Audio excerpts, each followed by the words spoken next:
Hello, and welcome to this video. I'm Jamie, and today we're talking about ZBrush Core Mini 2021. Now this is a new update that was released about a week ago, and there are a couple of nice new features, so I think it's worth talking about.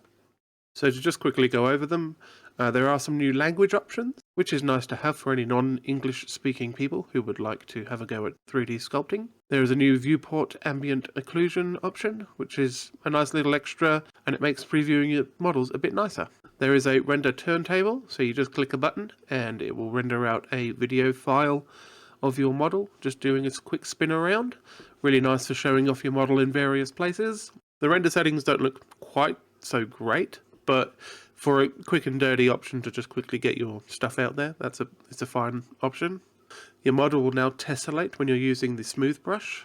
So depending on the size of your brush when you are smoothing, you'll get more or less geometry added to your model, which is actually very helpful for when you want to prepare an area for some finer details. You can go over with a smaller tessellate brush and you can see how you're actually generating some extra geometry, so that's quite nice. And the star of the show, which I'll probably mostly be talking about today, is the new vector displacement maps, or VDMs. So VDMs are really the only thing that are worth talking about. They make the rapid prototyping of ideas a bit more accessible, and they do allow you to add some interesting customization to your sculpts. So there's a few different options in the brush panel, and you just click one, and then you can see along the top of the screen there's a row of VDMs that you can select from, and they all give you a little preview of what you're selecting, so you can pick what you want to add to your model. Unfortunately, you're unable to create or import any more from somewhere else, so you are stuck with the pieces that come stock with the software. There is quite a big selection in various categories, but after you've been using it a little while, you'll notice that each category only actually has a few options. There's a few noses and a couple of eyes, a few different creature noses, and then, various other bits and pieces. I did notice that they had included all of the pieces that would be required to make a human head model, so I had a go at quickly putting those together. Unfortunately, it's not quite as easy as you might think.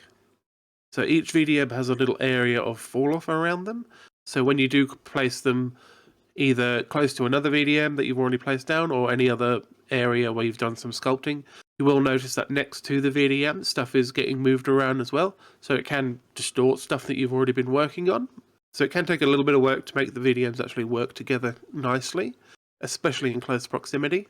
I was able to get a fairly okay looking result after a little bit of work, and the fact that I was able to put together a human head sculpt within sort of 5 to 10 minutes, that's quite impressive that you can do that. Based on some of the demonstrations that I've seen, it does seem like they're not really intended to be used in the way that I did use them. So maybe you chuck a nose on that you sort of like, and then you sculpt your own eyes, and then you sculpt your own eyes and sculpt your own mouth sort of around it, and maybe chuck a ear VDM on the side as well. All things considered though, I'd say that with the inclusion of the VDMs, that ZBrush Core Mini is now a much more viable option as a learning tool for people that are new to 3D sculpting, as it does allow you to quickly prototype some ideas and just bash a few things together. Unfortunately, there's still no texturing capabilities, so all the models do stay pretty much grey. You can change the overall colour and apply a few different shaders. The new Ambient Occlusion is a nice addition, but that's it. As with my review last year, the licensing is still a bit of an issue for me. They do keep saying in the advertising and stuff that it's 100% free, but they never mention that you can't actually use it for commercial work. There is just a small bit of text at the bottom of their website, which is a bit, most people aren't going to see that.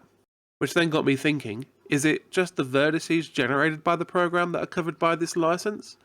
So when I take it into Blender and use the remeshing functions, does that mean that I'm in the clear? It's hard to say exactly what the answer might be because the licensing is a bit unclear. Overall, I'd say that ZBrush Core Mini 2021 is now a tool for new people to just have a bash with and see if it's something that they are interested in, and then they can have a go and then look at some other options like Blender. That's all for today. Thanks for tuning in. Hit like and subscribe to help out the channel. There's links to stuff in the description if you're interested in my stuff. Otherwise, see you next time. Goodbye.